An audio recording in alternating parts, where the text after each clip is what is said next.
Web Podcast. Hello and welcome to the Retro Web Podcast. You just heard our new intro.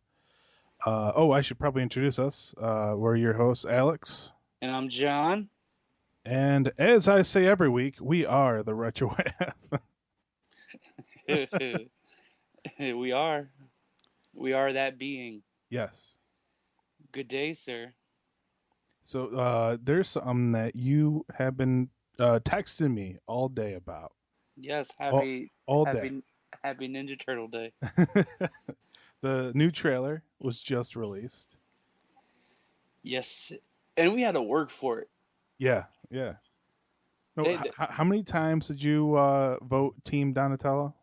At the end, it was 240 times. 240 times. This guy right here. This guy. All right. Let me set the scene. Okay. Last night I go to work and Raphael just opened when I was on break. Right? No, he opened about 10 o'clock. It was right when I went to work. Because on the way to work, I remember showing when we were driving, showing the lady. I was like, "Look, Raphs." She's like, "Yay." So we get to work and Donatello's fucked. He's just all day. People were just like, "Yeah, not Donatello." That's what they did. They did not Donatello. That's what happened. So, but when I got to work, I didn't feel good. I don't know what it was. I ate something bad, and about, I don't know, right before 1, I tossed my cookies in the aisle I was stocking. Yeah, I remember seeing your post on Facebook about that. Like, I legit threw up in the aisle. Like, good thing I had an empty box that I happened to be next to. Otherwise, maintenance would have been very upset with me. And they would have had to use the machine, and they would have had to go change the machine because you can't keep scrubbing floors with fucking puking machine. So I get home at lunch because we come home for lunch anyway. So I came home at lunch. I didn't go back to work. I just took half a night because I was sick and I was throwing up. And Donatello was still at his knees. And I was like, okay, if I go to sleep, I should wake up to the trailer. But sadly, I was sick all night and I was waking up like every half hour to take care of my stomach issue. So I finally, at like 6 o'clock in the morning, he was waist high. And I noticed people, when they retweeted it, at the end of it, there was numbers. I was like, son of a bitch, there's a loophole. Because if you try to vote twice for the turtle, like, you already said this, don't say it again, tweet something else. And I never caught on to it, that if you just put another fucking letter or number in it, it redid it. So I ended up doing it like 240 times. I'd like to think that I was the one that freed Donatello. I'm surprised at how long it took, and for actually, they thought that to happen. Truthfully, from what I was reading, they thought it was going to take at least 2 days. That's why the trailer took so long to get up, because they didn't think it was going to take that little time. It took less than 24 hours. Well, yeah, because I remember seeing the thing on Facebook. I think who posted it up? It's like I think because of Transformers. Yeah. You're gonna laugh at me for this, but I liked Megan Fox. Yeah, who doesn't? Because of Transformers. And then from there, it posted up on her Facebook, the video, right? Yeah, that video. Yeah. So I saw that, and I was like, oh, man, I should really do that. Forgot about it. Next morning, you're texting me about it like crazy. Yeah, I texted you the link, and I was like, get on this. And then you were like, I voted for Mikey. I was like, motherfucker, or Leo. I was like, motherfucker, he was open yesterday. Vote for Donnie. Vote for that poor nerd. The meek I guess the meek have not taken over the earth yet, because poor Donnie. Nerd. So let me explain myself with that, because when I went to the page there, I did this all on my phone, and on my phone, it showed that none of them were unlocked yet. I was like, so that's why I was like, all right, well, I'm gonna go with my favorite one. Right. So I tweeted out, Team Leo, and from there, I see your tweets and texts me. I'm like, dude, no, freaking vote for Donnie. He's the only one not unlocked yet. I'm like, what are you talking about? So I went back to the page, and then at that point there, I may have just clicked on it too quickly because like after a second, yeah, extra they like take a minute for the posters to load. Yeah, so I ended up like flipping over like they were already done. I'm like, oh, okay. I must have gotten a little too too antsy. Yeah, a little too antsy about it. And so I did Donnie's afterward. Yeah, yeah. I could tell you, I didn't think Leo was gonna be the first one to be opened. Now, Raph is my favorite for obvious reasons. He's the most.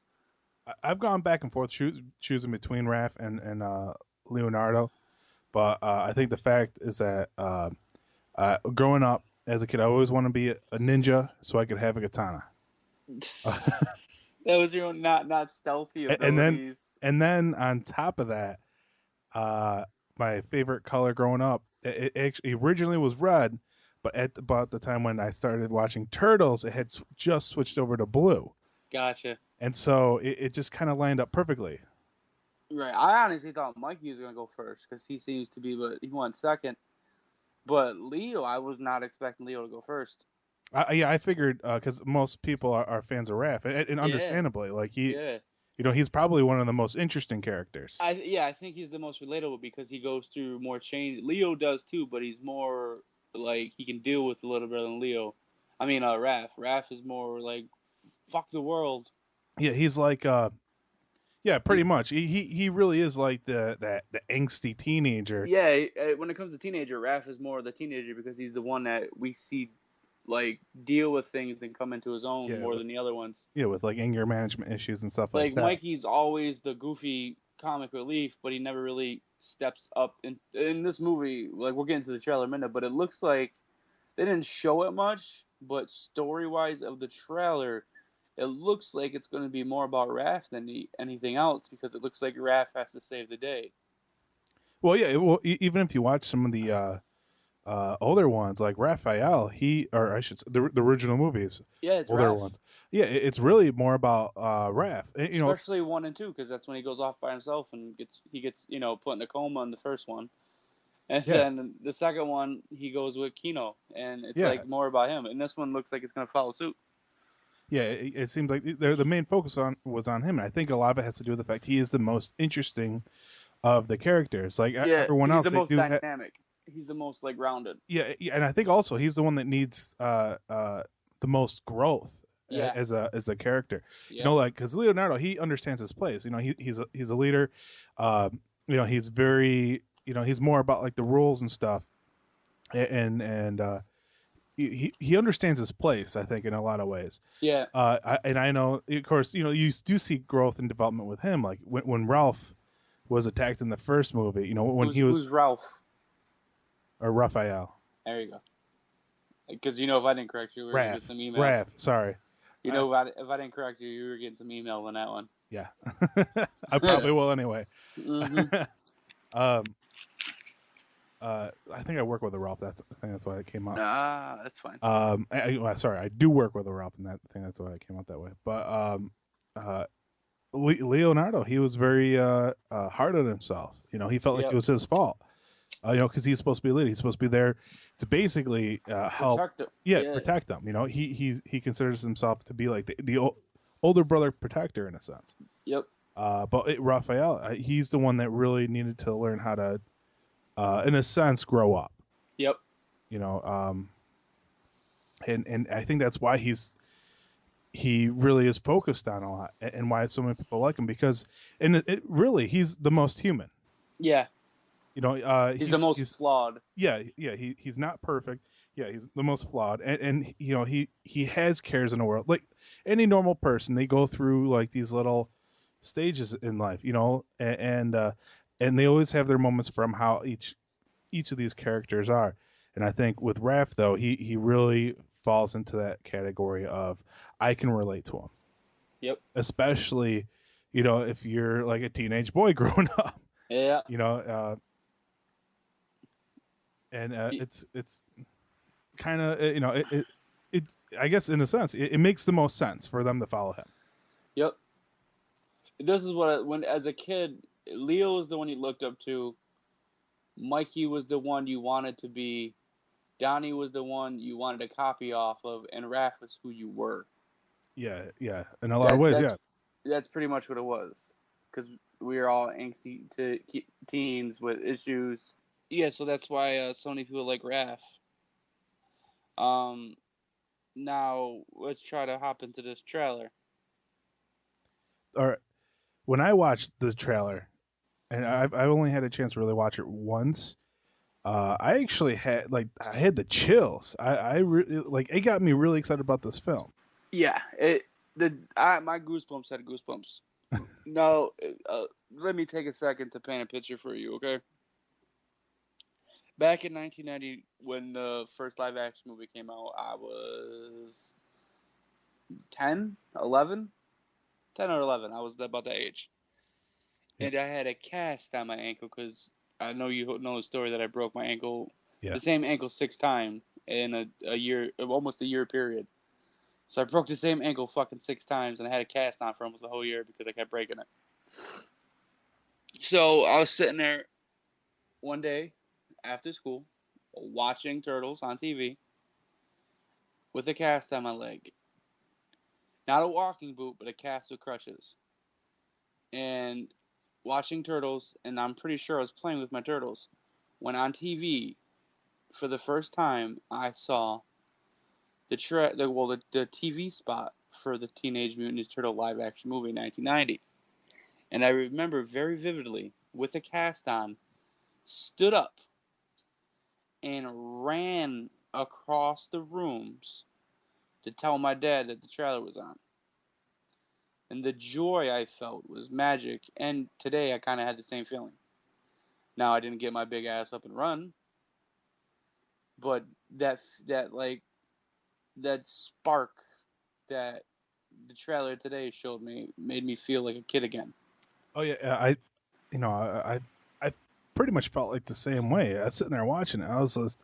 I felt like I was looking at the screen with like my jaw open in amazement. Yes. Like a little kid, like, oh my god, what is this amazing looking thing I am staring at right now? It's like it was like, all right, I'll use Transformers as a reference, right? The Transformers didn't look exactly the same when the first movie came out, but I knew it was Optimus. I knew it was Bumblebee. Just by looking at them. They look different, but they still look like them. And that's the same feeling I had with Turtles. I was like, well, it's still them. Yeah. Like, even with the lips people are crying about, you can kind of tell since the first trailer and this trailer, they fixed the faces a little bit. If you put them side by side, they fixed the noses. They put more of a roundness to them, their faces, which is fine. They listened to the fans. They didn't like the real noses, whatever. It didn't bother me anyway. But they listened. And I think that not only did that help the fans deal with the look of them, I think the fans were like, oh, white. We had a complaint and they fixed it. All right, cool. I can get on board with this now. Yeah. And, but when I watched the trailer, like, that is the movie I've been waiting for 20 years. Oh, yeah. Actually, that's the movie I've been waiting for 25 years, because the first movie came out almost 25 years ago. Yeah, I know. It's been a long time. It hasn't been a live action Turtles since 1993. I think the third one came out in 93, and I don't count that movie. Like, Turtles 3 were it took them 21 years to make a new live action movie because that movie was so bad. That's how bad that movie was. So bad. It took 20. It didn't even take that long to fix Batman after Batman and Robin. It took them like 6-7 years to do a new Batman and Robin. I mean, new Batman movie after Batman and Robin tainted it. It took like 3 years to do a new Hawk. It took 21 years to do a new live-action Teenage Mutant Ninja Turtle movie. Yeah. That's how bad the third movie was. And they gave, like, I explained it to this. Some people don't like it. but it's not the Turtles movie we wanted. It's the Turtles movie we need. If that makes sense. Yeah. Because it's more adult. They look like people say they're just doing it for money. They do every fucking movie for money, so shut up. But it looks like they put care into it. Yeah, and there's no way to really know how good or bad it's going to end up really being until you see it. Right. So it comes out on my birthday. So I'm what I want to do is take the day off and actually go see it, but I don't know if I'll be able to at my job. I'm doing it. I'm taking the day off. We're all taking the day off. Me, the lady. I've coined a new word. Now, technically, my tattoo artist said it on accident when she was giving me my tattoo, when I was getting a turtle tattoo. Yeah. She went to say two words, and then she actually said them together, and she made a new word, and I coined it. A nerdle. That's you. Now, Star Trek have Trekkies or Trekkers, and Yeah. the Lord of the Rings have Ringers, and so I was like, okay, I'm going to coin this. And for us, the Turtle fans are called nerdles. And on August 8th, 9th, and 10th probably, me and fellow nerdles are going to see Turtles. Yeah, I definitely plan on using that weekend. I'm supposed to be doing some sort of birthday thing also with like my family, but what I'm really excited about is going to see Turtles. I don't even care, because right now I look at it like this 3-minute trailer that they put out today. That's like 2:40 in 3 minutes. Fuck it. Is already better than Secret of the Ooze and Turtles 3. It's already better. I don't know. Secret of the Ooze was pretty good. Turtles 3, yeah, I see that. When I came home from easily. work last night, I popped in Secret of the Ooze. Although entertaining as shit when you're a child, it does not hold water like the first movie. The first movie I put on yesterday before work, and when I got done, I was like, geez, that's a really good movie. Yeah. That is a damn good movie. Like, that's a good movie. Like, that is a 25-year-old movie that holds water like they made it recently. Yeah. The second one, not as much. It's very dumbed down, campy. The suits aren't as good, even though they're still Jim Henson. There's just something off about them. I think we're just spoiled with that first one with those suits. Yeah. Basically what comes down, the first movie is an independent movie, and they didn't have a studio breathing down their neck, i.e. Raphael swore, other characters swore, Tatsu killed the foot soldier, Yeah, and if you really think about it, the Angry Video Game Nerd, yeah, he's the one that really puts out those points out there. Yep. In a full length kind of video. Yeah. I feel like he really hit the nail on the head with the same points you're making right now. Yep. And two suffered because of one. Because one was successful, and the studio was like, okay, we're gonna make it two. We're gonna back the second movie, but here's the problem: they can't swear, they can't use their weapons as much. I.e., Mikey's using fucking sausages as nunchucks, and they're using all those props. Yeah. Token Razor, they defeat with donuts and ninja dancing.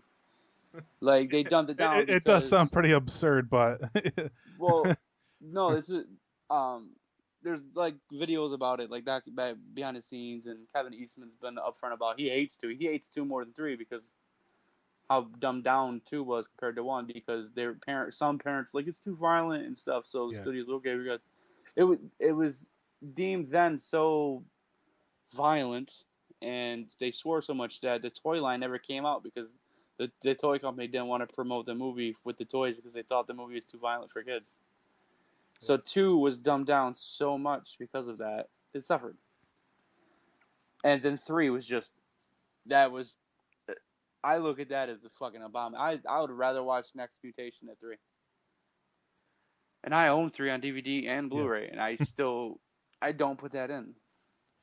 The only reason I have those is because the fucking DVD combo pack and the Blu-ray combo pack was only $10 for all 3 movies. Yeah.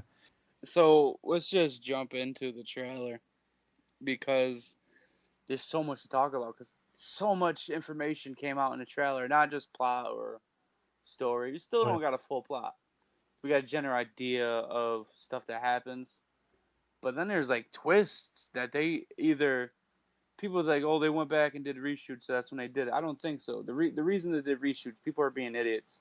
Just use your common sense. A lot of the reshoots they did was just Megan Fox, will or not, because Megan Fox is pregnant during the movie and she started showing. So they had to go back and do wide angles on her and reshoot some scenes because she got pregnant. People I actually had no idea that. Yeah, people seem to forget that she was pregnant while she was filming Turtles.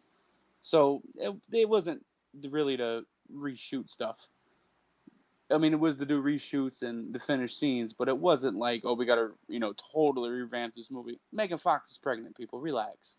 They had to go back and finish some of her scenes that she was showing in. Just fucking calm your horses with that shit. But there were some twists and surprises in this trailer that seems to indicate that everything that we've been told is not what it seems. Yeah. Now we will start at the beginning of the trailer because we get a lot of information about good stuff. Like, one, the fact that they made Donnie actually do machines in this movie is pretty fucking good, because other than 3, which is very, even in that, it's really not as in depth as stuff has indicated he does between the 88 show and the new Nick show, which was pretty good with Donnie. Yeah. It's the first time in live action, other than a couple things in 3, where he's like, oh, we can mix some potions. And oh, yeah. Like, fucking Donnie invents shit, and it looks like he hacked into security cameras to keep an eye on the foot. Yeah, that's what it looked like in some way, shape, or form. Yeah, like they got all he has a security system set up. Yeah. Yeah, so they can watch shit, and like they have rocket skateboards. So Donnie invents that. There is a new turtle van. I've seen the pictures of it. The toy is coming out. So Donnie makes a turtle van, and it's like solar powered because it's got solar panels on it. Like, Donnie does machines, and I'm willing to bet that shit on his back. All right, I have a theory. On the back of Donnie's shell, you can notice a big ass fucking crack, right? Now, either that's all spy gear, which I don't think it is. He's got night vision goggles and all that shit too, but I think he's got a big crack on his back. That shit might be life support. Like, it might be like something to help him breathe because his shell's cracked. Yeah, it could be. And Santina brought up a nice point too. He might have asthma. And like that might be like oxygen or something for situations. I don't think it's all spy gear. I don't think he needs that big a back, that proton pack for his goggles and shit. There's more to it. So they watch the city in their lair, and then they go fuck up the foot soldiers that are keeping people hostage. And the first thing, like, I was enjoying it all, as they're going quick. Then I noticed, like, Leonardo kills a foot soldier in the subway. Yeah. I don't care what you say. You throw a fucking human being into a moving subway train through the windows and the steel of that, he's not surviving. Maybe they're robots. That's what I thought. I'm thinking that too, because in the fucking lair, Donnie, like, in the middle of the trailer, Leo slices 2 foot soldiers, and one goes flying. It's not like he blocked it. Leo straight slices them. So either they're robotic foot soldiers, or the Turtles kill. Yeah, I don't know. Well, yeah, I don't know. I know, like, depending on how they who they're marketing to, I'm assuming this movie is going to be about PG-13ish. I don't know how true it is, so I won't say. I did hear that it was flirting with a higher than PG-13 rating. Like an R. The same way all 3 Transformers were floating with a R rating. Especially the last one. The last one was close to getting an R rating. because humans were killed. Like, you've seen the machines shoot the humans and they turn to dust and their skulls were rolling around. Like, that and the fact John Malkovich has fucked once. They were flirting with an R rating, and I heard this movie was flirting with the R rating. That's why if you watch the trailer, it says this film is still not yet rated. Because they got to go appeal it. I don't know how true it is.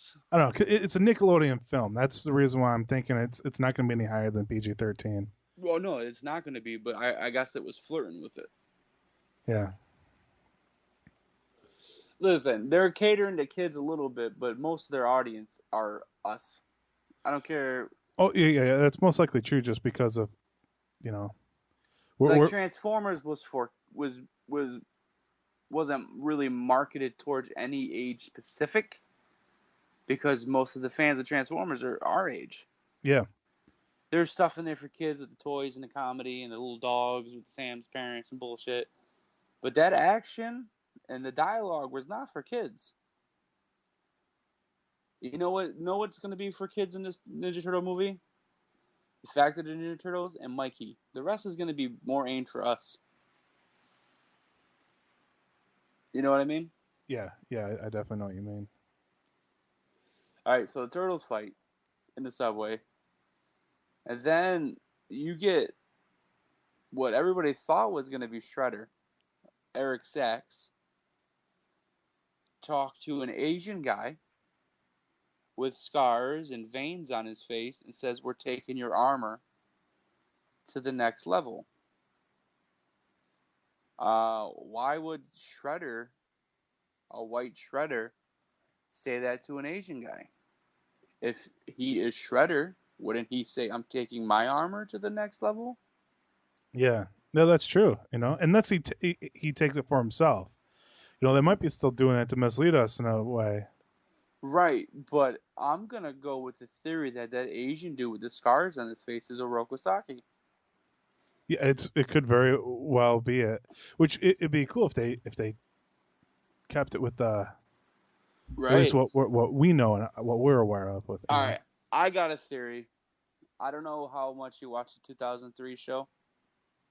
No, I not really much at all. Okay, a lot of people didn't because they were like, "This isn't our Turtles." Very similar to what's going on now. But this is my theory about this movie. That guy he's talking to is Oroku Saki. But at the same time, that Oroku Saki is not Oroku Saki. That is Krang in the Oroku Saki droid body.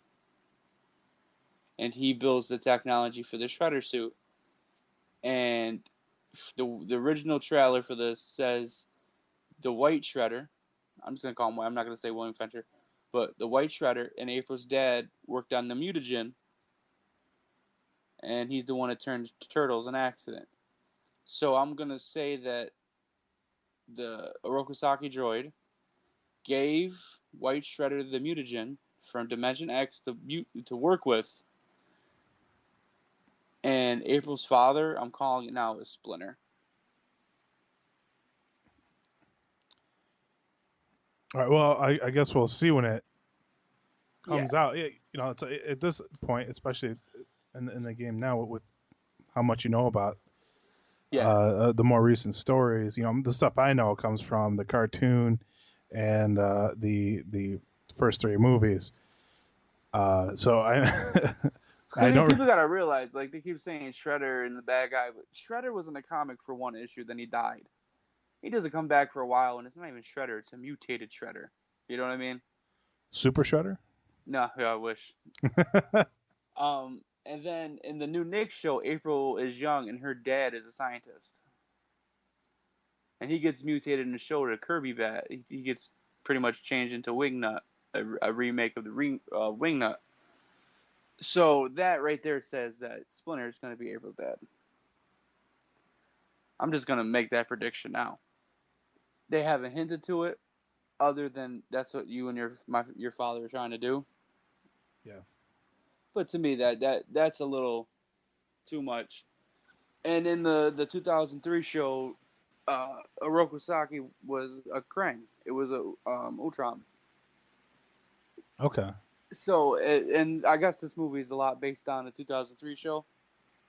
And if you look at that Shredder suit on his chest, he's got the logo from the Shredder that I had on 2003. So,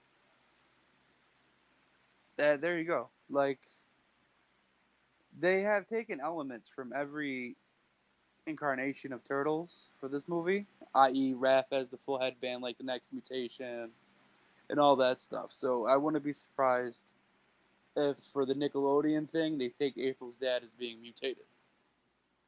Okay. And back to the trailer. The only thing I was iffy about up to this point was Johnny Knoxville. But he's fucking really good as Leonardo from what I see. Yeah, I can't even I don't even think about it as being Johnny Knoxville. Yeah, like he fits that pretty damn well. I was not upset when I finally heard him. Yeah. I like the fact that they're bigger. Because one of the things that always, it didn't annoy me, but it happens too in the new Nick show a little bit with Mikey and Donnie. And they're kind of cowards. Mm-hmm. They're always like the little guys and they're coward. You know, it's like, come on, let's do one Turtles where they're not cowards. And then the 88 show, they're always, let's get out of here, Yeah. So it's nice to see them where they have a chance. Yeah. It looks like Leo and Raph are getting into a fight. Raph's gonna breeze out. Shredder and the Foot's gonna come in and take him, and Raph's got to save the day. It's pretty much standard for a Ninja Turtle movie. Yeah. Like or it's the other way around, and they have to go and save Raph because he got himself in trouble. Yeah. That it's one of those storylines, but this one looks like Raph because he says, "Right, let's go save my brothers." Yeah. So if there's a blueprint for Ninja Turtles, that's it. Yeah. Raph Leo fight. He leaves. Either he's got to save them or he gets his ass kicked. Yeah. And in the first two movies, it was Raph getting saved. Yeah. So it's nice to see them. It's nice to see him having to save them. What he had to do in the 2007 animated movie, he had to save Leo after they got into a fight. But it's gonna be good. Yeah. Oh, I did see that the 2007 one, the TMNT. Oh, I did see that too. One. I actually own that on DVD, and I was surprised that Patrick Stewart was in that. Yeah. I think that made it all the better while I was watching it. I'm like, that sounds like Patrick Stewart. Yep. Now a lot of people don't like that movie because they don't consider it like it's the fourth movie. Like they have the scepter from 3 in it. Yeah, and honestly, it was a lot better than 3. Oh, it's so much better. I think it's 1 then that in that order. Yeah, it's a really good flick, and I think even like the game that came out for it wasn't too bad either. Yeah, I liked the game too when it came out. Yeah, we played the game together, I think. Yeah. Because I had it and you come over and stuff, we play it. But there's no Casey, which I'm disappointed with, but he'll probably be in 2. Yeah, there's a rumor. As long as this one does well, which I'm assuming it will because it's Turtles. Yeah. I say it's gonna open 100. That's what Box Office Mojo is predicting, and they're pretty accurate when they predict. Yeah. Because they're tracking the toy line it's selling, they're tracking the soda that's coming out. Because there's this Crush soda. Pretty much profits or sales from that soda goes towards the movie tickets. Oh yeah. Yeah, because if there's a code under the cap, if you put it in, you could win the ticket for the movie. Now you're thinking, oh, I'll get a free ticket. You just bought a case of soda for $6. That's your movie ticket. Yeah. And probably like half of that profit is going towards the movie ticket. So it's already making money. That's you know what true. I mean? Yeah. What they do is Crush Soda buys a handful of tickets, and then they give them away when people buy their soda. So they've already made money on the box office. They're going to add that into the box office. So they know by tracking Like the toy line, I bought the figures in toy line, and we can't keep them in at work. They sell out quick. Yeah. So the toy line's selling hot, so people are interested in it, and they're tracking it. So the boxofficemojo.com is predicting it opens from 100 to 113 million opening weekend. Yeah. Now, Transformers is a hated franchise. People hate that fucking franchise. But that shit still opens at 150 to 160 million dollars every time. Yeah, it's really funny to me though, with you saying that, because it really does seem to be like a hated franchise. It's like, actually earlier today, one of my coworkers brought that movie up. It's like, a movie that you could care less to see, and it's like, yeah, but you've seen it. Yeah. It's like, yeah, so yeah, well, you spent money to see the movie. Yeah, exactly. I know I don't know anybody besides me, Zach, you, and my cousins that like that movie. But everybody that hates it, I've seen it in theaters. Well, it's because I think we look at it the way you're supposed to look at a Transformers film. Oh, you're going to see robots fight. Yeah, that's it. The end. That's it. The fact that we get a plot is a bonus. They're making a action movie based on a toy. You know what I mean? Like the only reason there was a show. It's on the Blu-ray. There's a documentary on the Blu-ray about the Transformers. The toys came out first. They didn't sell well, so they're like, okay, let's make a show about them. Yeah. So they made a movie based on a show that is, in hindsight, a 22-minute toy commercial. Yeah, pretty much. And they're crying because Optimus Prime doesn't say, he doesn't stand for, there's no truth behind the art. It's a fucking movie about alien Transformers that fight. The end. Yeah. Like, I see people that review, like, there's too many hot girls. What? That's your argument about giant robots fighting? There's too many hot girls? Like, is that's your argument, that there's too many hot girls in this movie? That's a funny argument for someone to make. While you're crying about too many hot girls, I'm watching these giant fucking robots fight that are blowing my mind because I can't believe how good it looks. Yeah. Is the storytelling good? No. Are there plot holes you can drive Optimus through? Yup. Sometimes the acting not up par? Oh, 100%. But there are giant fucking robots fighting, and it looks awesome. Shut up and watch the goddamn movie. Yep. It's not Optimus's List or Schindler's List. It's fucking Transformers, dude. Just sit there and enjoy it. You watch the hot girls running from the giant robots fighting. That's the plot of the movie. You don't fucking need a deep story why giant alien life forms that turn into fucking objects fight. You don't need it. Yep. There could be no plot. It could be like, in this corner weighing 225-ton Optimus Prime, and in this corner Megatron, and I would be fine with that.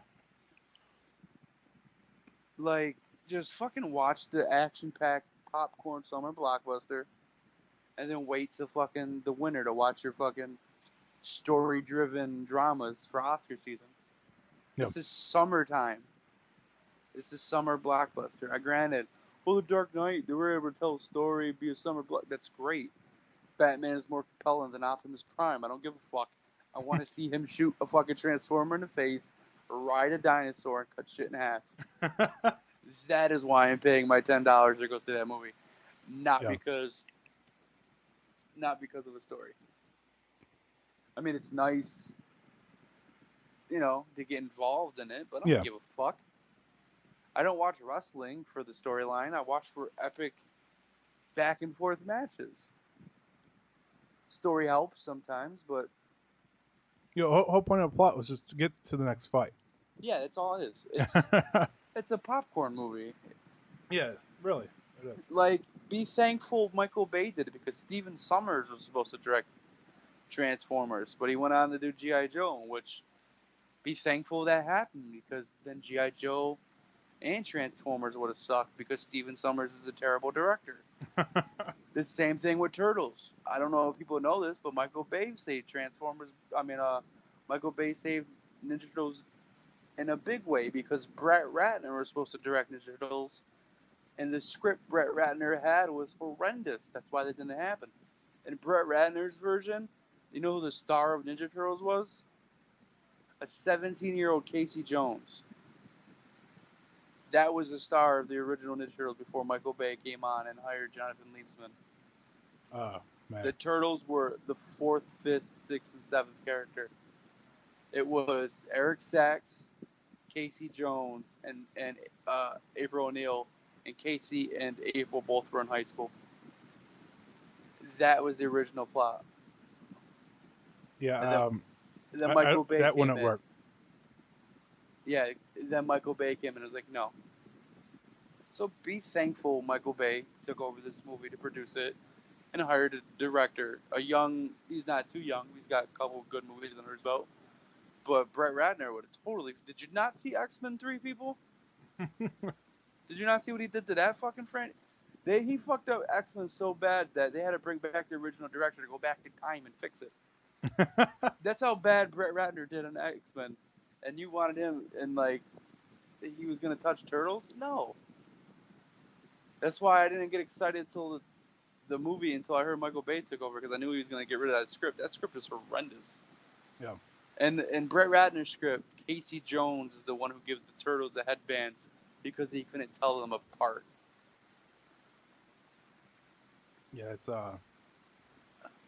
like I love Casey Jones, and I think he's a character worthwhile having in the Turtles franchise. And of course, now to this day, whenever I see the actor who played Casey Jones, I like the movie in some way, shape, or form, because all I imagine now is that Casey Jones is in the flick. Yeah, except for Skinwalkers. And but so, yeah, but it's it sucks he's not in this one, or doesn't seem to be, at least in this one. Not yet. But it would be it's gonna be cool. Hopefully they'll make a second one and bring him in. I think we might get at the very end or a post-credit scene, but I don't know if it will be Casey. Now the rumor is, I don't know if it's true, and I guess I'll say spoiler alert, but it's a rumor, so it's not like it's definitive. Baxter Stockman is in this movie, and awesomely he's black, just like the comics. But and Vernon's in it. Vernon Fenwick. Okay. Yeah. Now there's a rumor. I kind of read parts of the script. We talked about it a couple podcasts ago.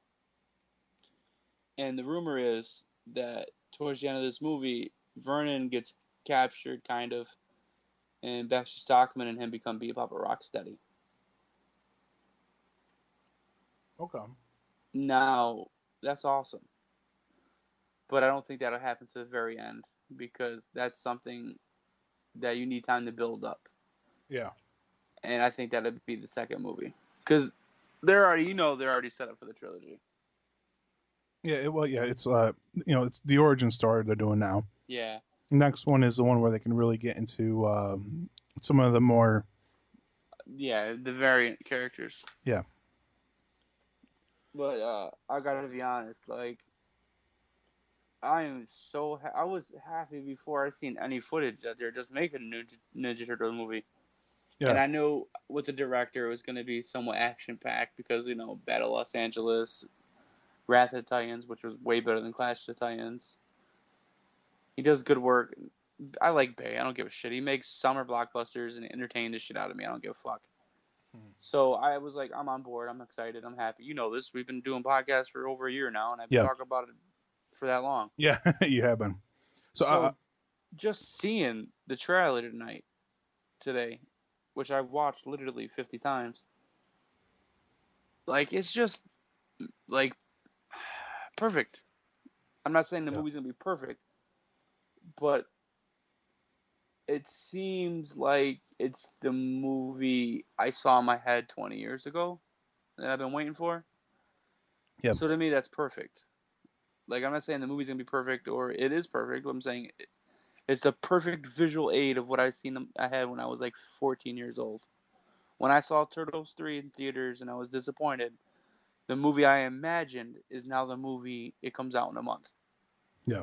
If you know what I mean, it makes sense. Like I filmed this movie that I saw the trailer for today 20 years ago. Huh. So to me, it was just a magical fucking experience to see that trailer. Yeah, and I'm excited for it. I can't wait for it to actually come out, and hopefully I'll be celebrating my birthday while at the theater watching it. Oh, I'm sure we're all gonna pile in. Me, you, the lady, Zach, his lady, Yep. dude at work. I go with him, and his lady want to go. He's a nerdle as well, so it's just gonna be this big.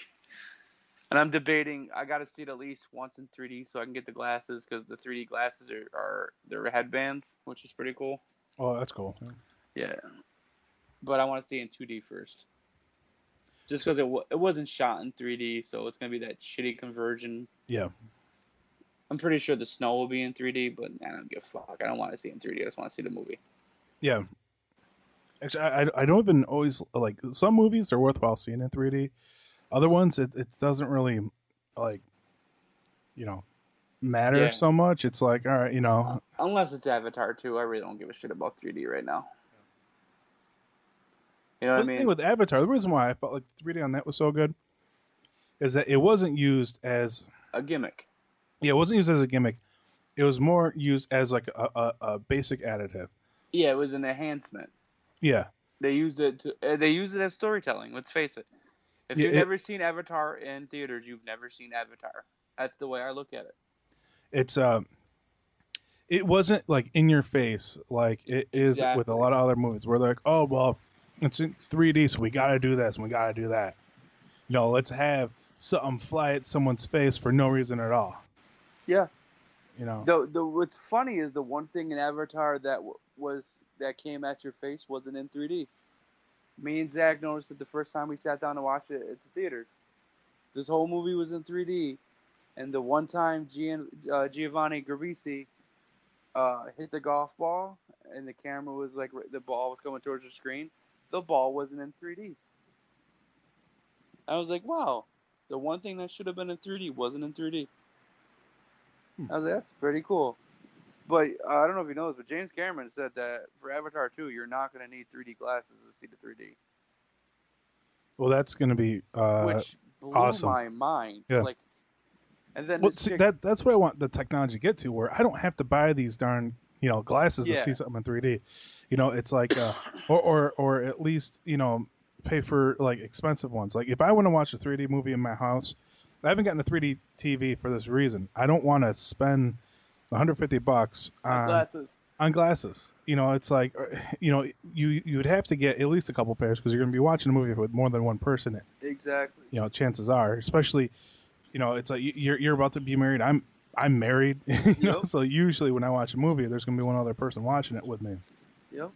And she's not a fan of 3D, so I'm probably not going to see Turtles in 3D unless I go with you or Zach or Davey or whatever. Yeah, and I know that there are TVs out there that apparently you can use the same kind of 3D glasses as you use in like the movie theater. Yeah. But but those are so expensive. It's ridiculous. Yeah, it's pointless, man. Yeah. 3D, I don't think it's gonna have staying power. Yeah. Well, I don't know. I think it's gonna have staying power, but I think for it to really be able to, because all it's gonna be is gonna be a movie theater gimmick. Yeah. Some people have 3D TVs at home, but it's unless they come into a price range and they don't have a 3D. You can use 3D glasses that don't need batteries at the very least. Yeah. It's gonna be a while before it becomes an average household item. Yeah, I think we're gonna have holograms before people take 3D seriously. Yeah. That's just because it's, first of all, you get a headache after a while, so you can't sit there in long sittings. Yeah. I saw Avatar 3 days in a row, and I was starting to have nose fucking bleeds because it's like, all right, I gotta take a break. Yeah, oh yeah. Because it messes with your eyes, especially if you're not looking at it from the right angle. Yeah. I realize that like if you tilt your head sideways, sometimes it gets to be slightly out of sync. Yep. Because of how it's polarized or something. Yeah, it's just like, I don't really need 3D for every movie. Yeah. I don't need it for Turtles. I saw Transformers Dark of the Moon in 3D and I regretted it. Not seeing the movie, but just the 3D aspect. It's like, not everything needs to be 3D. Yeah. Just Avatar. Or movies that are made, like what made Avatar special was it made it feel like you're in the fucking jungle. Like, the environment was 3D. The little, the little leaves that were floating around, you know what I mean? Oh, yeah. The seeds of the life tree were 3D. That is brilliant. I don't need shit flying at me or dust particles in 3D. Yeah, it's nice, but fuck it. Yeah. I'm thinking real quick we'll segue to another topic briefly. Wait 1 second. I gotta mention something about Turtles. Yeah. After the whole turtle thing, this buddy of mine, Will, who also collects, came into some fucking turtle figures, and hopefully tomorrow I can work out a trade or something for the new turtle figures. Yeah. Well, they're not new turtle, they're the 80s figures. Yeah. But he's a collector too, and he knows his shit, and he always gives me a hookup, so I'll give him a shout out. He always takes care of me when I need it. So give him a little shout out. Okay, segue. All right. So I'm going to segue to a recent post I posted up. I'm not sure if I talked about this in the last podcast, if it happened or not yet. But I did an interview with a guy by the name of Joe Petrick. Uh-huh. He developed a game called Chain Gang Chase. Yep. That's actually up on the site now. Like the whole point of the game, which I thought was pretty cool, was basically it's like 2 to 4 players, and you're all chained together, and you have to like get through these different like maps and obstacles and stuff, and work together. As you're chained. Yeah, as you're like chained together. It's actually I got to play it a little bit. It's actually pretty fun. It's one of those games that I think would be best at like parties. Yeah. You know, like Smash Brothers, stuff like that. Like a party. Mario Party. Yeah, Mario Party. Like it's a party kind of game where you know the more people you have playing it at once, the more interesting it can get. Right. And I would think the more irritating also. Yeah. This is actually a game I know of, and I saw stuff on it before I knew you did the interview with him. Yeah, it's I actually went to high school with the guy. Did you? Yeah. Wow. Yeah, I happened to see some posts about it on Facebook, and I'm like, oh man, you know, like I haven't heard of this game before. I'm like looking at it, and I realized that the guy who's developing it is someone who he graduated a year after me in high school, which nice. I thought was pretty cool. But yeah, so it's a game I'd say at least checking out, and you know, and upvote them on Steam Greenlight. Right. But yeah, I don't really have much more to say. That the interview really says it all as to, you know. Right. You know, so if you guys get a chance, go to youtube.com/theretroav, and you'll be able to subscribe. First things first, subscribe, and then go watch the video. Because if you don't subscribe, you won't see any new things we post up on there, and we are trying to add more content to the site. Should we tell people that possibly next week there might be a new video up? Yeah. There might be a new video. I'm very excited that we might be able to film something next week when I'm on vacation. Yeah. Yeah, we're trying to figure out plans for us to do that. Could it be a new Geeks? I don't know. Could it be something else? Possibly.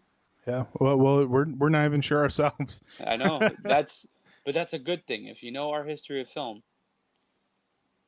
if we don't know we're filming, it's probably going to be good. Yeah. Because that's when we're at our best, is when we're just fucking winging it. The Geeks, the Indiana Jones stunt double, anything to act that we ever did. Yeah, yeah. It was all spur of the moment improv, and it's some of our best stuff. Yeah, and then of course on the podcast here, hopefully if we can make it work out and do it, you'll be getting like a behind the scenes talk and commentary as to what happened on the set. Well, from when we were shooting it, because I'm sure we're gonna have funny stories and crazy stuff. Yeah, well, we have a lot of funny stories I think we should get into, because like 4 podcasts ago we started talking about the TAC days. Yeah. And then E3 happened, and we missed a couple weeks because of me hurt my back, being sick, and then just sleeping in general. Yeah, actually, because I wanted to record something so bad, I ended up starting another audio show. Yeah. of my own. It just I enjoy doing these. I enjoy these podcasts. Yeah, they're fucking good. And I didn't realize how hard it was to talk to yourself. It's tough, man. Into a microphone, because you and I going back and forth. We could sit here we could go on for another couple hours, and we'll figure out topics to talk about if we don't have any. Right. Like we could just keep going on. When you're talking by yourself, it's like you don't realize that, like, all right, like my mouth's getting dry here now.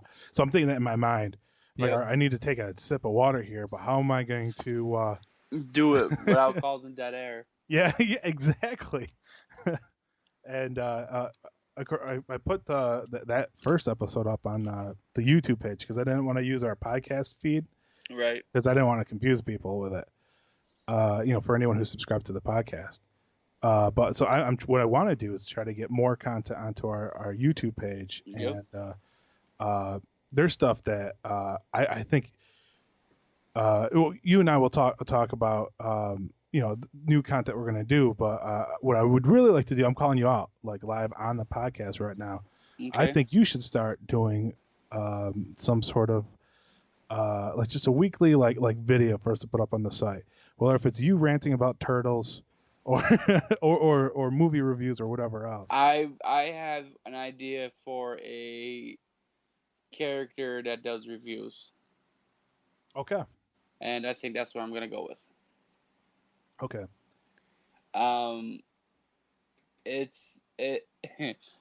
Okay. Without giving anything away, because people can't see this video anymore because it's on MySpace. But we did a sketch where I played a character, and he interviewed Billy Fusillo. Oh, God. He interviewed a man with a kitty cat. And I was like, I think that character would be really good at reviewing movies and TV, just because he would be truly honest. What do you think of I have recently dubbed him a different name, but I don't think I can get away with it, so I would have to change his name. I've been doing that character to embarrass Santina's little sister, and I've been calling him Tardy Arty. But I don't think I can call him that. Oh, why? Tardy Arty is somewhat offensive to people. True. Yeah, that is offensive. Actually, it's very offensive. I don't think I can call him that, Tardy Arty. But I might just go with Johnny.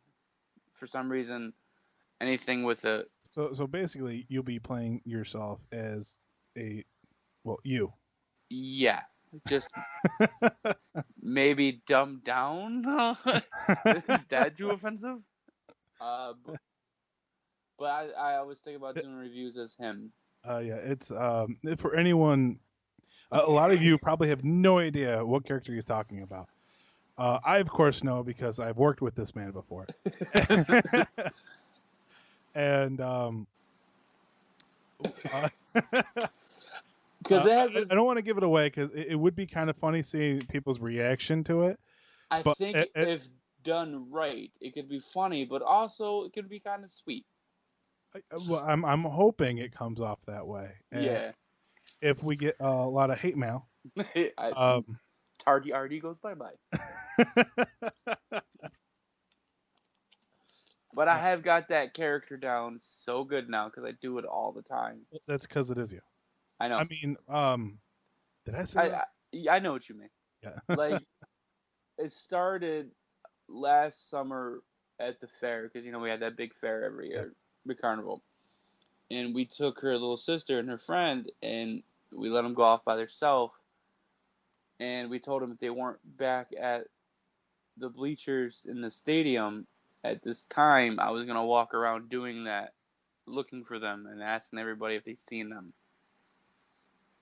Like, if they weren't back to meet us on time, I was going to walk around the fair doing Tardy Arty until I found them, and then I was going to do it in front of them, in front of everybody. Saying things like, you need to give me my medicine.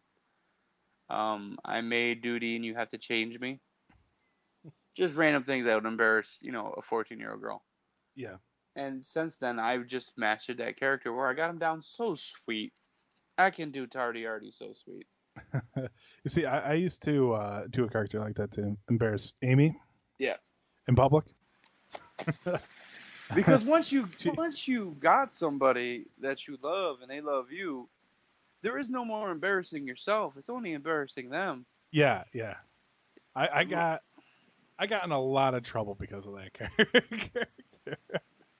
When I did it, not the one you did. I still think if you find a balance, right? If you can pull it off where it's funny and it's a character, and of course it's funny, and it's also offensive. But I think if you can find an element to make him sweet, where people are like, oh, he's cute, where you just can't pick on it. Yeah. You can't poke fun at situations. But if you make him a real character, and you throw in some sweet, and make it funny not by the characters, what kind of character it is, but you make him say funny things. You can get away with it. You know what I mean? Like, yeah, don't make it funny because it's an absurd impression. Well, I'm wondering how you're gonna do it, because I remember back then how you did it, and I'm wondering how it's changed since then. Yeah, it's gotten a lot better. Because just think about the one sketch we did with that character, and it's borderline offensive, but then it's really sweet. Like, I say sweet, but remember he was interviewing Billy Facillo. Yeah. And he talked about the cars. Tom.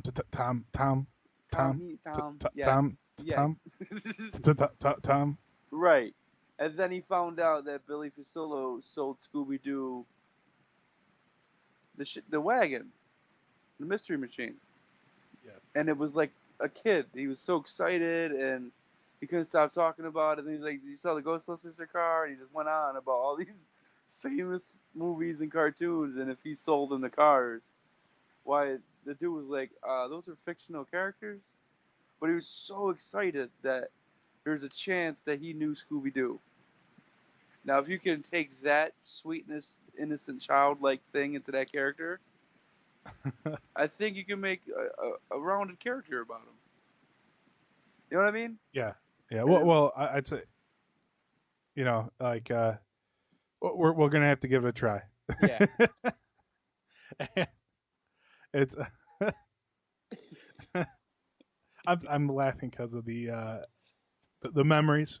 The Tom, and when you were holding a cat and it attacked you. Yeah, that cat was so funny. Remember when I was doing the character and I almost knocked over the cup of water? Yeah. And I yelled at the cup and I said, "No!" And I was eating fluff and it was all over my face. Yeah. That was a good time. I'm sure everyone gets the point as to what kind of character you're going to be playing. Yeah. Hopefully it's as sweet and endearing as you're expressing that it is.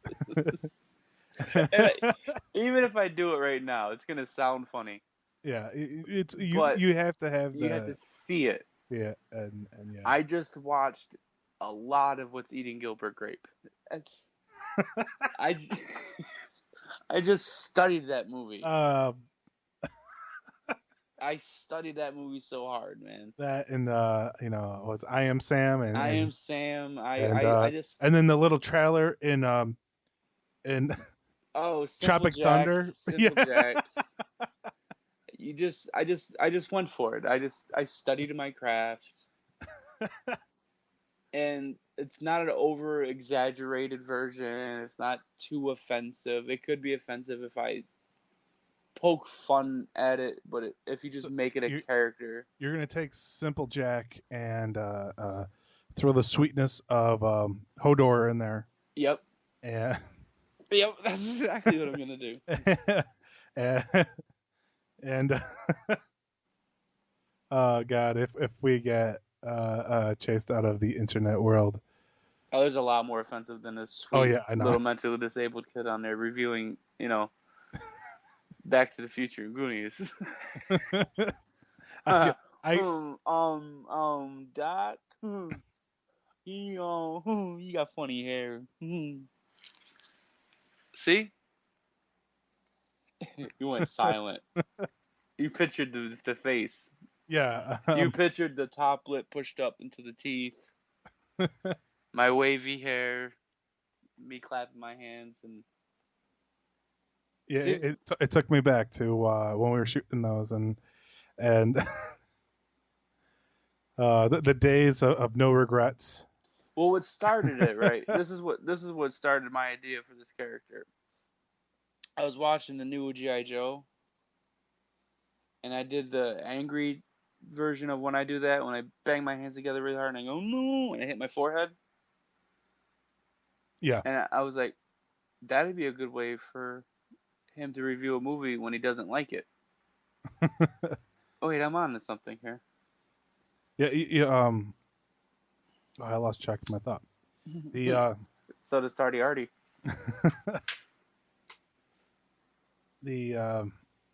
Well, you distracted me with that forehead thing, because now all I can think of as in Orange is the New Black. There's a character in there when she gets upset with herself, she starts smacking her forehead. Herself, yeah. So that's what I thought of the instant you said that, and it made me wonder, maybe they watched the Gilbert Grape. That's where I got it from, because Leo does it, and I was like, that's such a I get that, because I've known people like that in my life, and they do that when they get upset. Yeah. See, that's why I couldn't call it Tardy Artie, because that's poking fun at it. You can't poke fun at it. You got to be sincere, as sincere as you can be for something like that. But you just can't poke fun at him. You can't make fun of that situation. You just got to be. You got to find attributes and characteristics to make it a rounded out character. Yeah, I actually remember what I was going to say now. Okay. All right, in the new show I started, the Stroh show. I was talking about our dynamic on this podcast. Yep. I was talking about how you're kind of like the guy that'll kind of do some more and say some of the more crazy stuff. I feel like I play more of the straight man. I think this scenario right here proves that dynamic. I'm the guy that's like, oh man, we're gonna get the hate mail. I know it. We're gonna get the hate mail, and we're going to people are gonna yell at me. Yep. Because I didn't stop you from doing it. Yeah. Well, the other concepts I had, I was gonna probably start rocking out toy reviews. Yeah. It'd be awesome. The way I see it, it's more as me, not yeah. Well, I was assuming that since you didn't specify it specifically. But yeah, it'll be great, and it's a way for you to have more posts up on our website and everything. This is stuff that's going to be going up on our YouTube page, youtube.com/theretrowav. Yes, sir. Subscribe. I'll get your friends and family to subscribe. Follow us on Twitter. Create a second YouTube account and subscribe again. Yeah. Yeah, follow us on Twitter. I'm at Alex Jonick. And John, you're at John Davin, right? Yes, sir. JOHNDAVERN. And you guys, I as I said before, I enjoy doing our podcast. And today we had almost an hour of talking turtles. Yeah. Oh, one more thing about turtles. I gotta Yes. give a shout out to this Facebook group I'm on, because it has been so therapeutic the last week. I joined this turtle page. It has been so therapeutic to talk to people about turtles and not hear things like Michael Bay ruined my childhood. Michael Bay is raping my childhood. It is so nice to have normal conversations about, like we did tonight. Yeah. But like just normal turtle fans who are excited as I am about the turtle movie, who collect turtles. So it has been so therapeutic not to keep fighting day and day over fake fanboys who are like 20 years old talking about Michael Bay ruining their childhood. It has been so nice. So I wanted to say, give them a shout out too for lowering my stress rate, lowering my blood pressure. Um, Life will find a way. My go boom, and turtles will prevail because life will find a way. So Well, just having normal conversations without getting so mad that I want to punch people on live TV to set an example. Like, that's the thing. If I was able to punch one camper from Call of Duty on TV, one fake fanboy crying about Michael Bay ruining their childhood, if I could punch one of each of these people on live TV to set an example, my stress levels would go down. Like, it's not a 24-hour. It's like only when I'm online, like, I get stressed because, like, shut up. You're 21. Like, how does that even affect you? Your childhood didn't even start until 2000. What the fuck are you talking about? So it's been nice not to be constantly bombarded with idiots. Yeah, it's funny because I forget sometimes that I have a bunch of coworkers who are younger than I am. I think that they're at least like some of them are at least like 5 years younger than I am, and I don't realize that age difference dynamic until I start talking about some of the older, great like flicks, Right? Like the Goonies, Monster Squad, even the first Turtles. It's like, some of them are like, oh yeah, I saw that. I think. It's like, what do you mean you think? How do you fucking not know? It was a staple. It was issued to you in that era. Yeah, it's like how. What do you mean by this? It's. I had that issue tonight. I swear to God. I had the lady and the roommate look at me like I was retarded because I was watching Short Circuit 2. They were like, "What's this?" I was like, "You don't know who Johnny Five is?" Yeah, it's he's alive, guys. He's alive. No disassemble. I was like, oh yeah, I get it. I saw that fucking movie in theaters. That's how dated I am, and how great of a movie choices I used to make. I saw Short Circuit 2 in theaters. Yeah, it's not funny not the good Gutenberg one. That's one of those movies also that like people that just don't know. Like the younger groups, they don't know. They don't understand like what we grew up with. We grew up with an imagination. I'm sorry to say it. This generation a world has no imagination. Pure imagination. Come with me, NLP. Yeah. Oh, like, God, I'm so happy you actually got it. I got it. In a world you paused just long enough for me to get nervous. Like, there is no... In a world where anything you want is at your fingertips, literally on a phone, and in movies they can create anything sometimes flawlessly, and your fucking toys can do things that, like, there is no imagination left. Oh, yeah. It's funny because I was actually in the store this past weekend. I was at Walmart, and Amy and I were going up and down the toy aisle, and I'm like, nothing. Right? All I could think was that well, the Transformers toys are cooler than the ones we had. Mm-hmm. It's they're not as durable though, because the ones we had were like fucking die cast and metal and shit. Now they're kind of plasticky. Yeah, well, it depends on which ones you had. Yeah, if you want the the $80 ones, yeah. Yeah, like the 80, the when I was a kid, we had the cheap like plastic ones where like they didn't even transform the same way they did in the cartoon. Yeah, they just opened up. Yeah, and so those are the Transformer toys I'm remembering, and I know in the first Transformers, the first Michael Bay Transformers movie came out, I picked up an Optimus Prime. I'm like, oh my god. Yeah, that one is the shit. I have that one. Oh man, it's awesome. And I wanted to buy a second one just so I could keep it in the box. We went to Toys R Us Thursday, and she picked up the high end Grimlock, which she wants it bad, so she's probably gonna pick it up. It's like I think it's like 150. Oh yeah. It's fucking gorgeous, dude. Oh, it's huge and it transforms. Yeah. Yeah, it's crazy how toys are so expensive nowadays. It's like when I was a kid, if my parents would have never thought about getting me a toy that was $150. Yeah, I have a carded Ninja Turtle figure. Right, it's still in packaging, and there's a KB toy sticker on it. Oh wow! For $1.99. $1.99.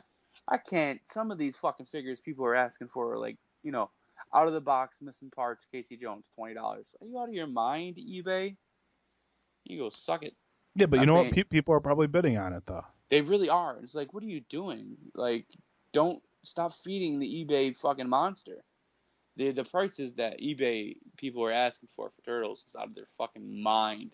Yeah. And you got to be careful too, because now that they re-released the original Turtles, so some of these people are literally just buying them at Toys R Us for $8, opening them, and be like, original turtle with all the accessories, $20. Okay, I'm buying it. Yeah. But you're really just buying the reissue retro collection, and it's just just don't fall for it.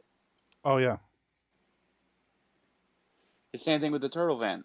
The Turtle Van was recently released in the original box. You can get it at Toys R Us for $30, right? I think it's $34.99. But people are buying it at stores, and they're going on eBay, like original 1989 TMNT Party Wagon, $250, and people are buying it. And it's like, dude, that's the one for Toys R Us. You could tell.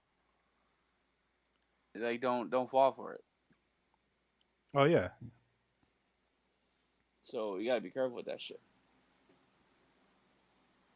Oh, this is something you might spark your interest. Remember that little thrift store I was telling you about, the comics? Yeah. $1 piece. They still got them. I don't know. You and the lady need to get up there, because there's a shit fuckload of X-Men comics in there for $1 a piece. The good X-Men too. It was after the giant size X-Men, so it's like the Uncanny X-Men and all that shit. Okay. Like 89 to like 96. Good comics. We've bought, and you've seen the comics. We got them all from there, $1 a piece. There's some good comics in there. They have totes and totes of Star Trek figures for $5 each on cards. Oh wow. So I know you're a Star Trek guy. Oh yeah. Actually, it's funny because I think to show how much of a nerd I am, Amy, my wife, I think it was our first. Yeah, I think it was our first. It may have been the second. Valentine's Day. She got me Star Trek figures. Oh, that's awesome. See, that's a good wife. Thursday, my lady got me a surprise. She got me the 9-inch Black Series Han Solo, and I was very excited.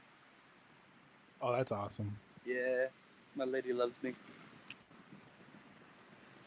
Yeah, and of course, there's some stuff now that I realize, like, if I had just waited to sell, I know I could have made a ton of money on it. I'm like, all right, when I was younger, a couple of my friends were into Pokemon. Yep. I was kind of like late to the game with it, but I ended up getting like, one of the first Pokemon, like the blue version, right, out for Game Boy. There's a point there where I thought Pokemon was kind of dying down, like the show I don't think they were creating any more new episodes. So I thought it was just kind of dying down, And on top of that, I'd obviously grown out of it. I sold that along with my Game Boy Color. Ooh.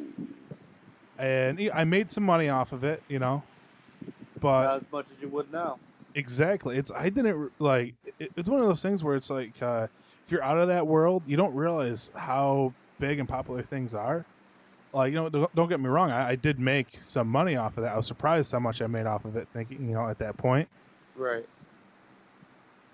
But but now I'm looking at the price for the same cartridge. Like, doesn't have to be in a box seal or anything like that. I would have made easily twice as much just for the game itself. Yep. Actually, I think more than what I had sold that and the Game Boy for. And the Game Boy itself, I would have gotten, I think, twice as much at least on that also. Yep. If we would have only known. It's like I couldn't believe that even like a Game Boy Color was like a collector's item, Already. That, and I still had the original box for it when I sold that thing. Yeah, you would have made out. Here's a little thing to take you back a little bit. That thrift store I went to, with Star Trek and comics, they had a whole bag of Pogs. Wow. With slammers.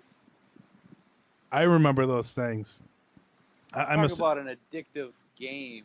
And all it was little cardboard circles and a metal circle. Oh, yeah, there were like Pog making machines. Yep.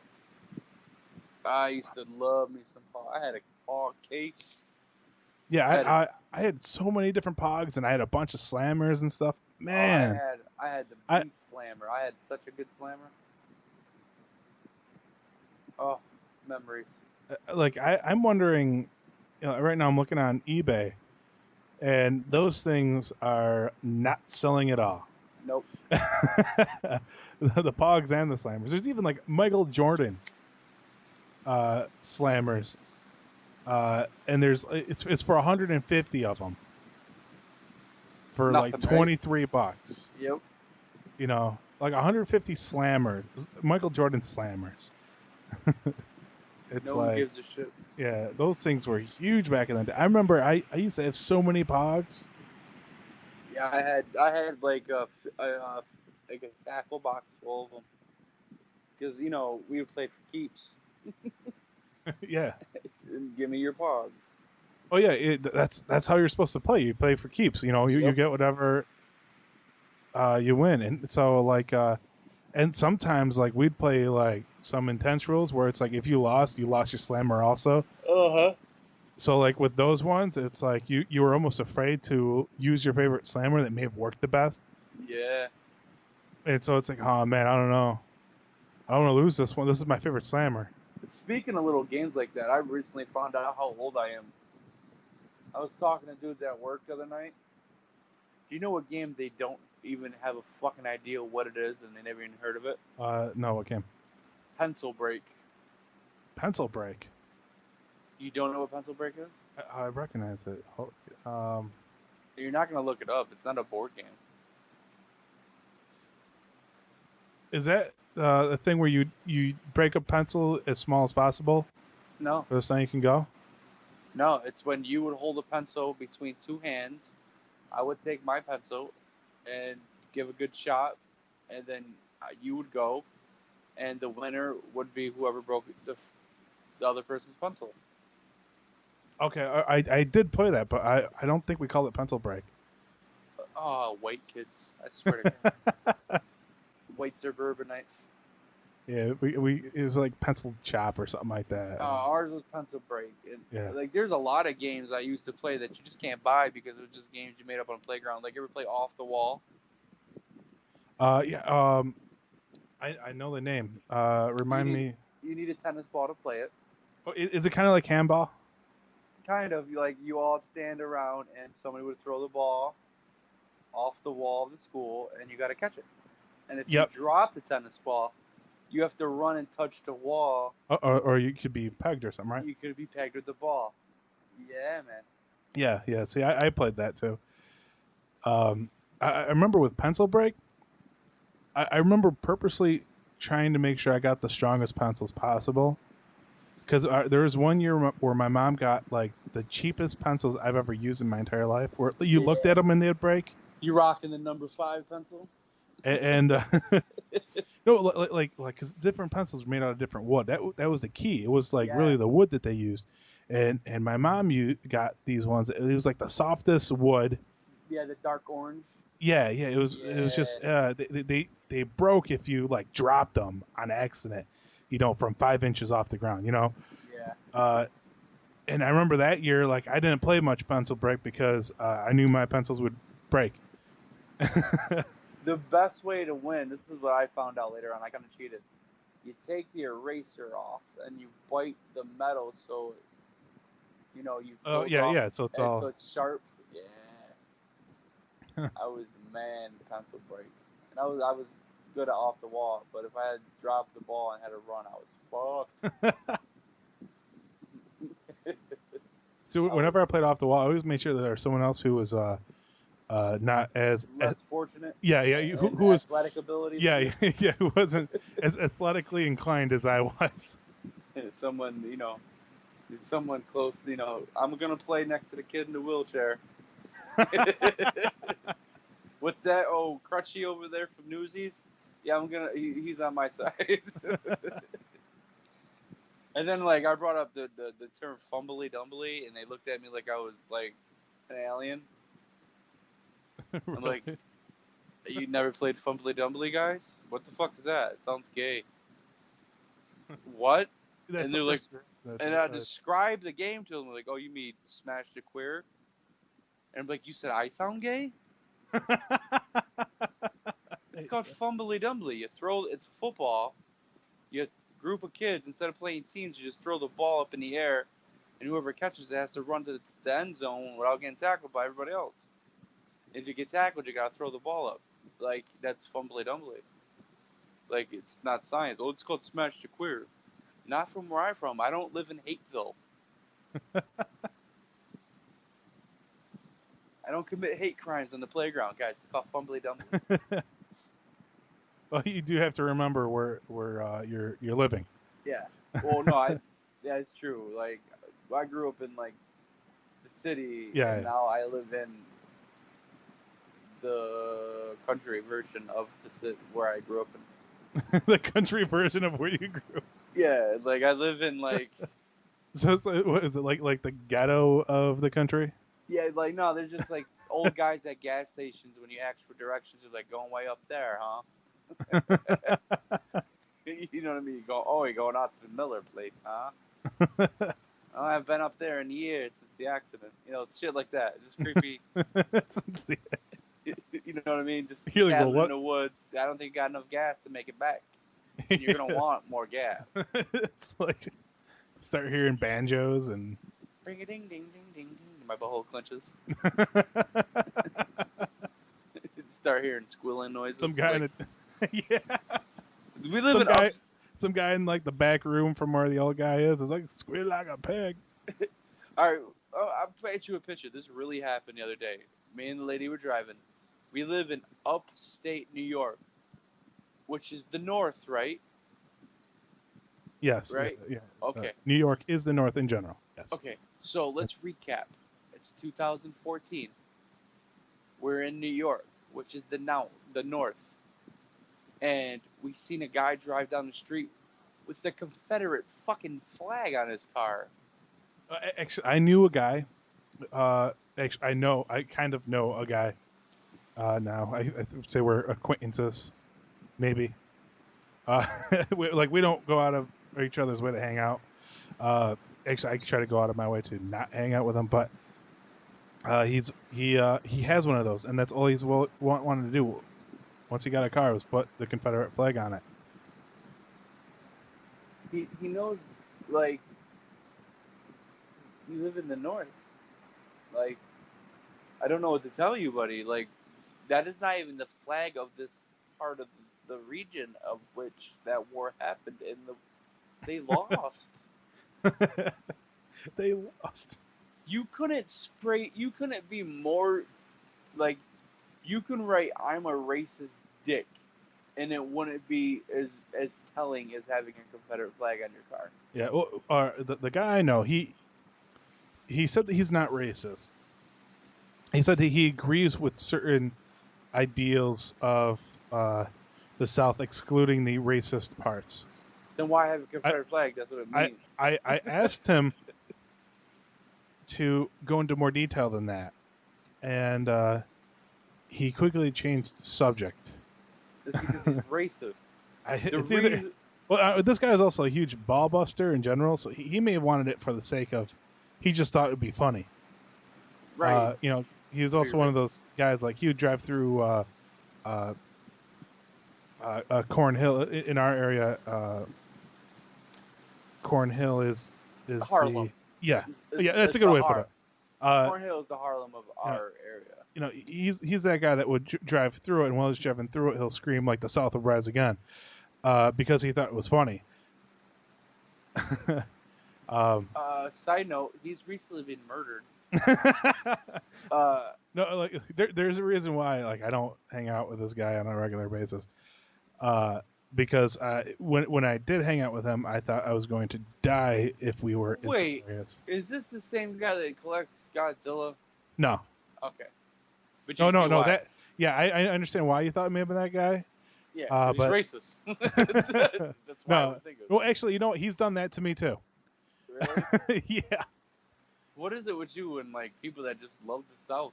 Like, if you have the Confederate flag... He did that stuff because he was mad at his mom for dating a black guy. Yeah, basically.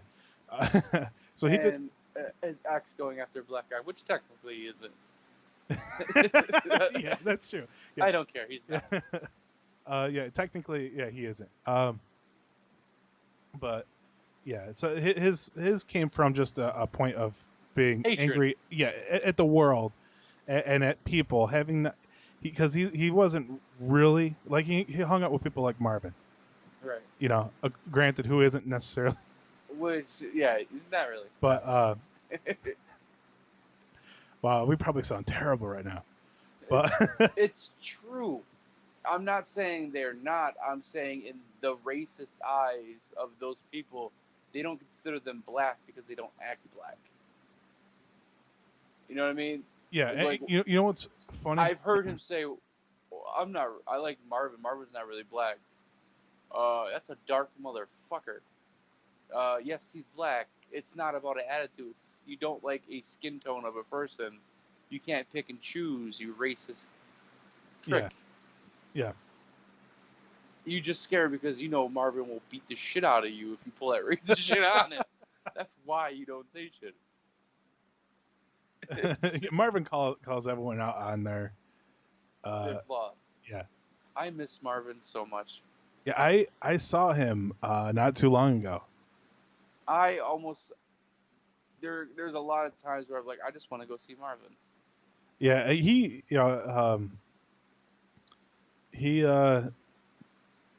pretty much, according to him, he says that his door is always open.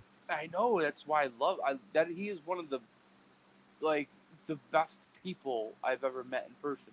Like, that makes sense? Yeah. All right. So for those of you who don't know people in our personal lives, Marvin, he's one of our friends in the area here, where if you could just want to get away, and he's willing to let you come in and just hang out with him. Yeah. And if you have something that you just need to talk about in general, like he's like good for like mentoring and stuff like that. He's just one of those guys where he's everyone's friend, and he genuinely just wants to be your friend. Yeah. He's not one to use people or anything like that. He's very much like, hey, I'm here, I'm your friend, and that's it. He is possibly one of the nicest and sweetest men in the world. There's Yeah. He is one of the most wholesome, down to earth, sweetest dudes ever. He's just a good people. Everybody should know a Marvin. Yeah, he really is. His door is always open. If he's home, his door is open. God, I gotta go see Marvin. Yeah, he's a good guy, and I know recently, he's just been kind of doing his own thing. Like, not too many people have seen him. I think he's telling me how Tom. Yeah. Will stop by there once in a while. Yeah, it's good he can stop there, but he can't fucking answer a text. Tom, if you listen to this, text. Yeah. They can see, like, I can see that you read them. I have that ability in technology that I can. Oh, he has read my text. He hasn't answered my text, but he's read it. I'm glad he can read, because he can't type. You heard that, Tom? I doubt he's listening to this, but yeah, if he is, yeah, it'd be cool hearing from him sometime. Yeah, especially when you ask him a question. Yeah.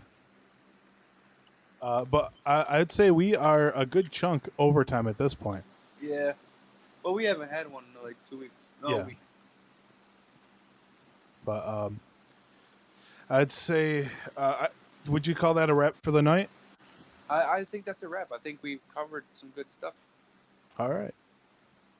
Yeah, I definitely agree. And we also kind of, talked, about just different fun things that weren't necessarily movie related. It was cool. It was a fun podcast, Alex. It was. All right, so it was good. I feel like we're getting a little heartfelt here. We did. As soon as we started talking about Marvin, I felt God. Yeah. We're gonna do like a little virtual hug. Yeah. Hugsies. Yeah, I gotta get my fat ass some dinner though, even though it's like almost 11. Yeah. There's a downfall working overnights. Oh yeah. It's my 4:00 in the afternoon right now. Well, I'm not joking. Oh no, I know. 8 o'clock at night is that for me. 11 o'clock at night is my 60-year-old dinner time. 4:00 in the afternoon. Oh God, I'm getting old. Well, that's it for this week on the Retro Wave podcast. Don't forget to subscribe to the YouTube page, youtube.com/theretrowave. And follow us on Twitter. I'm at Alex Johnick. That's AlexStronach. And I'm at John Davin, JohnDavern. All right, and I guess we'll check you guys out next time. All right, bye.